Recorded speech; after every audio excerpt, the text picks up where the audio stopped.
where in the last hour, a senior Hamas official has told the BBC that any negotiations or engagement with Israel are pointless while the current blocking of aid into Gaza continues. It comes after Israel's Security Cabinet approved a plan to greatly expand the offensive against Hamas in Gaza, with tens of thousands of recruits being called up. The EU says it fears the plans could lead to more casualties and suffering, and the United Nations Secretary has also expressed his concern. Let's speak to our Middle East correspondent, Yolande Knell, who's in Jerusalem. Tell us, why do we think the Israeli government is doing this now? Well, really, this is quite an extraordinary escalation that the Israeli government has announced. It said for the first time, really, that it could well stay in all of Gaza, in effect, occupying it, that is the current strategy. What it's trying to do at the moment is to put pressure on Hamas, really to destroy it and to try to bring back by force the remaining hostages that it's holding. It's thought that up to 24 could still be alive and held in the Gaza Strip.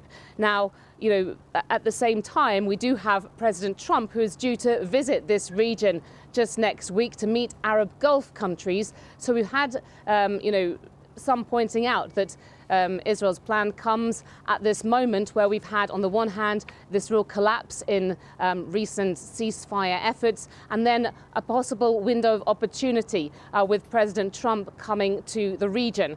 And so that's why Israel seems to have made this plan and laid it out right now. It will take some time to implement, to call up all of those reservists and to get them into place. And there is, you know, of course, the suggestion that's coming particularly from the US and from Israeli voices too, that this could be a moment for some new sort of innovation. But then we've got from this senior Hamas official, you know, a reminder that we're at the moment more than 2 months into a situation where all aid has been blocked going into Gaza by Israel. We've got these warnings coming out on a daily basis of how the humanitarian situation in Gaza is deteriorating. Warnings too that starvation as a method of warfare is, you know, in itself a war crime, and you know that Hamas really trying to put its own pressure here to get some action on aid being allowed back into Gaza. Do you get a sense of how widely supported this is by people in Israel for the country to expand its military operation in Gaza?